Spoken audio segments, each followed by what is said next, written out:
نحمده ونصلي ونسلم على رسوله الكريم أما بعد فأعوذ بالله من الشيطان الرجيم بسم الله الرحمن الرحيم قال فما خطبك يا سامري قال بصرت بما لم يبصروا به فقبضت قبضة من أثر الرسول فنبذتها وكذلك سولت لي نفسي قال فاذهب فإن لك في الحياة أن تقول لا مساس وإن لك موعدا لن تخلفه وانظر إلى إلهك الذي ظلت عليه عاكفا لنحرقنه ثم لننسفنه في اليم نسفا إنما إلهكم الله الذي لا إله إلا هو وسع كل شيء علما صدق الله مولانا العظيم اللهم صل على سيدنا محمد وعلى آل سيدنا محمد وبارك وسلم۔ سورۃ طٰہٰ کی آیت نمبر 95 تا آیت نمبر 98۔ حضرت موسیٰ علیہ السلام اپنے بھائی حضرت ہارون علیہ السلام کی صفائی سے جب مطمئن ہو گئے، انہوں نے اپنے بارے میں جب صفائی دے دی اور اصل صورتحال حضرت موسیٰ علیہ السلام کو بتا دی، تو حضرت موسیٰ علیہ السلام وہاں سے مطمئن ہو کر اصل مجرم سامری کی طرف متوجہ ہوئے۔ اللہ رب العزت نے حضرت موسیٰ علیہ السلام کو طور پر ہی بذریعہ وحی اطلاع دے دی تھی کہ آپ کی قوم کو فتنے میں ڈال دیا گیا ہے اور سامری نے انہیں گمراہ کیا ہے۔ چنانچہ حضرت موسیٰ علیہ السلام نے سامری سے خطاب کیا، قال فما خطبک یا سامری، فرمایا کیا حال ہے تیرا اے سامری، یعنی تم نے بچھڑا بنا کر گمراہی کا یہ سلسلہ کیوں شروع کیا؟ کیونکہ حضرت موسیٰ علیہ السلام اللہ تبارک و تعالیٰ کے پیغمبر تھے اور خلیفہ وقت بھی تھے، اور انہیں پورا حق حاصل تھا کہ وہ باس پرس کریں۔ جب حضرت موسیٰ علیہ السلام نے سامری سے پوچھا تو قال، سامری نے کہا کہ بچھڑا بنانے کی وجہ یہ بنی، بصرت بما لم یبصروا بہ، میں نے وہ کچھ دیکھا جو دوسرے لوگ نہ دیکھ سکے، فقبضت قبضۃ من اثر الرسول، پس میں نے مٹھی بھر لی رسول یعنی جبرائیل علیہ السلام کے نقش قدم سے، فنبذتها، پس میں نے اس کو ڈال دیا اس بچھڑے کے اندر، وکذالک سولت لی نفسی، وہ کہنے لگا کہ میرے نفس نے مجھے اس چیز پر آمادہ کیا۔ مفسرین اکرام فرماتی ہیں کہ یہاں پر رسول سے مراد جبرائیل علیہ السلام ہیں اور وہ گھوڑے پر سوار تھے۔ جب فرعونی لشکر حضرت موسیٰ علیہ السلام کے تعاقب میں بحر کلزم پر پہنچا تو اس وقت وہ سمندر کے خشک راستے پر اترنے میں ہچکچاہٹ محسوس کر رہے تھے۔ وہ دیکھ رہے تھے کہ بنی اسرائیل ان خشک راستوں پر جو بحر کلزم میں بن گئے تھے، اللہ رب العزت کے حکم سے ان پر چلے جا رہے ہیں اور بحر کلزم کو عبور کر رہے ہیں۔ وہ دیکھنے کے باوجود بھی گھبرا رہا تھا، فرعون بھی اور اس کے لشکری بھی، کہ دونوں طرف پانی کی دیواریں کھڑی ہیں، ایسا نہ ہو کہ ہم راستوں پر چل پڑیں اور پانی آپس میں مل گیا تو ہم ہلاک ہو جائیں گے۔ تو اس وقت اللہ رب العزت نے حضرت جبرائیل علیہ السلام کو بھیجا جو انسانی شکل میں گھوڑے پر سوار ہو کر آئے، اور انہوں نے اپنا گھوڑا سمندری راستے پر ڈال دیا، جسے دیکھ کر فرعون اور اس کا لشکر بھی سمندر میں اتر گیا۔ سامری قریب کھڑا تھا، یہ سب دیکھ رہا تھا کہ جس جگہ پر حضرت جبرائیل علیہ السلام کے گھوڑے کا قدم لگتا ہے وہاں پر وہ جگہ سرسبز ہو جاتی ہے۔ چنانچہ وہ جان گیا کہ یہ کوئی غیر معمولی چیز ہے، چنانچہ اس نے اس گھوڑے کے نقش قدم سے مٹھی بھر مٹی اٹھا کر اپنے پاس محفوظ کر لی، جو بعد میں سونے کے بچڑے کے منہ میں ڈالی تو وہ بچڑا بولنے لگا۔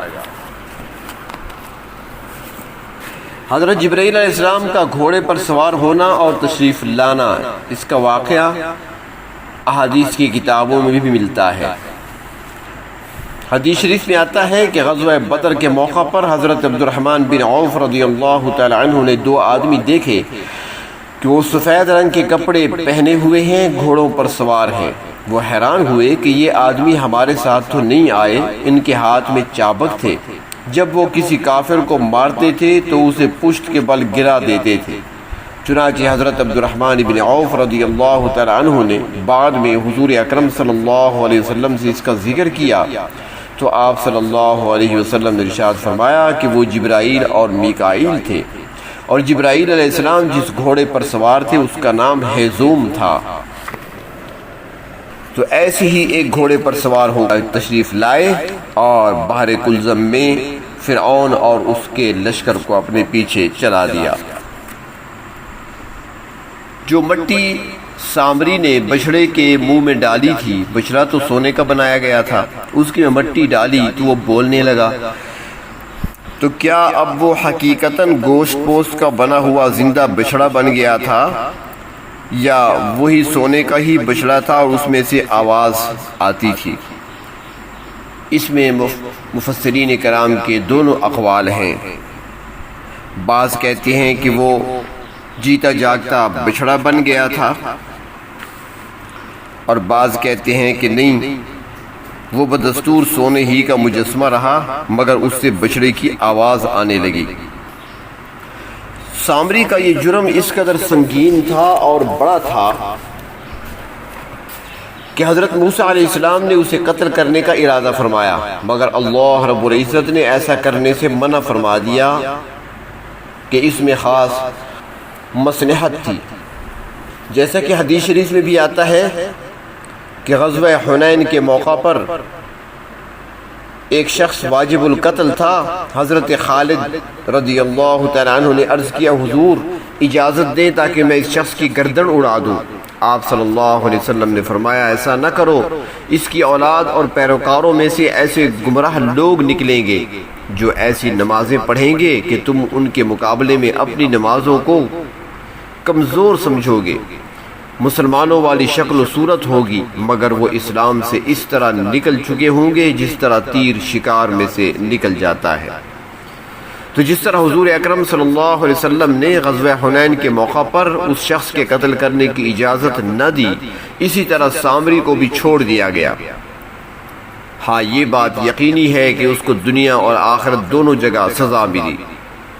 جہاں تک دنیاوی سزا کا تعلق ہے تو اس کے بارے میں حضرت موسیٰ علیہ السلام نے سامری سے فرمایا، قال فاذهب، فرمایا کہ چلا جا، دور ہو جا، فَإِنَّ لَكَ فِي الْحَيَاةِ، بے شک تیرے لیے اس دنیا میں سزا یہ ہے، أَن تَقُولَ لَا مِسَاسَ، کہ تو لوگوں سے کہتا پھرے گا مجھے مت چھونا۔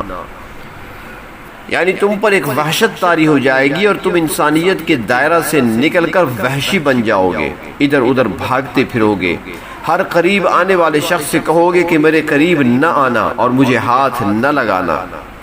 اور اس کی وجہ یہ تھی کہ جو شخص بھی سامری کو ہاتھ لگا دیتا تھا یا وہ کسی شخص کو چھو لیتا تھا تو دونوں کو شدید قسم کا بخار ہو جاتا تھا۔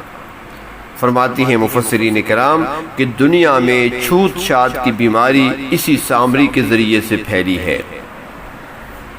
یہ تو دنیاوی سزا ہے، فرمایا آخرت کی سزا کے متعلق، وَإِنَّ لَكَ مَوْعِدًا، اور تمہارے لیے ایک وعدہ ہے، لَن تُخْلَفَهُ، جس کی ہرگز خلاف ورزی نہیں ہوگی، یعنی یہ وعدہ ضرور پورا ہوگا۔ فرماتی ہے کہ اس وعدے سے مراد آخرت کا وعدہ ہے، جب قیامت کو اللہ رب العزت کی بارگاہ میں پیش ہوگا تو یہ وعدہ اس وقت سزا کی صورت میں پورا ہوگا۔ بنی اسرائیل میں وہ فساد جو سامری سے شروع ہوا تھا اس کی تکمیل دجال پہ جا کر ہوگی۔ اور حضرت موسیٰ علیہ السلام نے بچڑے سے متعلق سامری سے فرمایا، وانظر الی الہک الذی ظلت علیہ عاکفا، ذرا اپنے اس معبود کی طرف تو دیکھو جس پر تم جھکے پڑتے تھے، اس کو معبود مان کر اس کے سامنے سجدے کرتے تھے اور تم رقص کرتے تھے، دیکھو ہم اس کے ساتھ کیا سلوک کرتے ہیں۔ فرمایا لنحرقنہ، ہم اسے جلا ڈالیں گے، ثم لننسفنہ فی الیم نسفا، پھر ہم اس کی راکھ کو سمندر میں اڑا دیں گے یعنی بکھیر دیں گے۔ اور پھر اس مجسمے کے ساتھ یہی سلوک کیا گیا، اس کو آگ میں جلا کر راکھ بنایا گیا اور پھر اس راکھ کو دریاؤں میں بہا دیا گیا۔ جیسا کہ پہلے عرض کیا کہ اس بچڑے سے متعلق مفسرین کرام کی دو رائے ہیں، ایک یہ ہے کہ وہ سچ مچ کا بچڑا بن گیا تھا، اور دوسرا قول یہ ہے بعض مفسرین کا کہ وہ اسی طرح سونے کا مجسمہ ہی رہا مگر اس میں سے آواز آتی تھی۔ اگر وہ حقیقت میں گوشت پوست کا بچڑا بن گیا ہو تو پھر اس کا جلانا آسان تھا، اور ایسے واقعات دنیا میں پیش آتے رہتے ہیں۔ اور اگر وہ سونے کا بچڑا ہی تھا تو اس کا برادہ بنا کر جلا دیا گیا ہوگا۔ لیکن اعتراض کرنے والے اعتراض کرتے ہیں کہ سونے کو کیسے راکھ بنایا گیا؟ وہ تو دھات ہے، اور دھات پگھل ضرور جاتی ہے مگر وہ راکھ نہیں بنتی، تو اسے راکھ کیسے بنایا گیا؟ جب سونا راکھ بنتا نہیں تو حضرت موسیٰ علیہ السلام نے کیسے فرمایا ہم اس کو جلا دیں گے، پھر بحر کلزم میں اڑا دیں گے راکھ بنا کر؟ تو مفسرین اکرام فرماتے ہیں کہ یہ تو حضرت موسیٰ علیہ السلام نے فرمایا نا کہ ہم جلا دیں گے اور راکھ بنا کر اسے اڑا دیں گے یا بہا دیں گے۔ پہلی بات تو یہ ہے کہ حضرت موسیٰ علیہ السلام کے دوسرے کون سے کام آپ کو سمجھ آتے ہیں جو یہ سمجھ آئے گا؟ لاٹھی کا اژدہا بن جانا، کیا یہ سمجھ میں آتا ہے؟ لاٹھی کے مارنے سے سمندر کا پھٹ جانا اور اس میں 12 راستے بن جانا، کیا یہ سمجھ میں آتا ہے؟ پتھر پر لاٹھی کا مارنا اور اس میں سے 12 چشمے پھوٹ نکلنا، کیا یہ سمجھ میں آتا ہے؟ جب یہ باقی چیزیں سمجھ میں نہیں آتی تو پھر سونے کا راکھ بنا دینا یہ آپ کو کیسے سمجھ آئے گا؟ یہ تو معجزات ہیں اللہ رب العزت کی طرف سے عطا کردہ حضرت موسیٰ علیہ السلام کو۔ اور دوسری بات یہ ہے کہ سونے کو جلا کر راکھ بنایا جا سکتا ہے۔ کسی حکیم یا طبیب سے رابطہ کریں کہ وہ کس طریقے سے سونے سے کشتہ تیار کرتے ہیں۔ کشتہ کیا ہوتا ہے؟ وہ راکھ ہی تو ہوتی ہے۔ سونے کا بھی کشتہ تیار کرتے ہیں، تانبے کا بھی کرتے ہیں، لوہے کا، فولاد کا بھی کرتے ہیں، اور اس طریقے سے پیتل اور تانبے کا بھی کرتے ہیں۔ ہر چیز کا کشتہ تیار ہوتا ہے، اور وہ کشتہ در حقیقت راکھ ہی ہوا کرتی ہے، تو راکھ بن سکتا ہے سونا، کون کہتا ہے کہ نہیں بنتی؟ تو فرمایا کہ تمہارا معبود یہ بچھڑا نہیں ہے، بلکہ انما الہکم اللہ الذی لا الہ الا ہو، تمہارا معبود تو وہ معبود برحق ہے جس کے علاوہ کوئی معبود نہیں ہے۔ حقیقی معبود تو اللہ رب العزت ہی ہیں جو نفع نقصان کے مالک ہیں، قدرت تامہ کے مالک ہیں۔ وہ بچھڑا جو تم نے اپنے ہاتھوں سے بنایا، جو تمہیں کسی بات کا جواب نہیں دے سکتا، تمہارے کسی کام نہیں آ سکتا، وہ معبود کیسے بن گیا؟ اور اس کا انجام تم نے اپنی آنکھوں سے دیکھ لیا، اسے توڑ دیا گیا، اسے جلا دیا گیا، اس کی راکھ بنا دی گئی، اسے پانیوں میں بکھیر دیا گیا۔ جو اپنی وجود کی حفاظت نہیں کر سکتا، جو اپنے آپ کو جلانے سے اور توڑے جانے سے بچا نہیں سکتا، وہ تمہاری کیا حفاظت کرے گا؟ جو اپنے اوپر آئی ہوئی مشکل کو نہیں ٹال سکتا، وہ تمہاری مشکلوں کو کیسے دور کرے گا؟ جب یہ کچھ نہیں کر سکتا تو معبود کیسے بن سکتا ہے؟ فرمایا وسع کل شیء علما، اس معبود حقیقی کا علم تو ہر چیز پر حاوی ہے۔ اللہ رب العزت علیم کل ہے، خالق اور مربی ہیں، نفع اور نقصان دینے والے ہیں۔ ہر چیز میں ہر چیز میں تصرف کا اختیار بھی اللہ کو حاصل ہے۔ تو ایسے پروردگار کو چھوڑ کر بچڑے کو معبود بنانا بہت بڑی حماقت اور بے وقوفی کی بات ہے۔ پھر جن لوگوں نے بچڑے کی پوجا کی تھی ان کو بھی سخت قسم کی سزا جھیلنا پڑی۔ ان شرک کرنے والوں کی توبہ کی قبولیت کے لیے ان کے واسطے قتل کی سزا مقرر ہوئی۔ اللہ کے نبی حضرت ہارون علیہ السلام نے کھڑے ہو کر اللہ کی حد ان پر جاری کی۔ چنانچہ بنی اسرائیل میں سے اہل ایمان نے خود اپنے ہاتھوں سے اپنے مشرک رشتہ داروں کو قتل کیا، اور اس طرح ہزاروں اسرائیلی مارے گئے۔ تو اس طرح اللہ رب العزت نے ان کی توبہ قبول فرمائی اور پھر وہ آخرت کے عذاب سے بچ گئے۔ اللہ رب العزت ہمیں دنیا کی سزاؤں سے بھی بچائیں اور آخرت کے عذاب اور پکڑ سے اور سزا سے بھی بچائیں۔ وآخر دعوانا ان الحمد للہ رب العالمین۔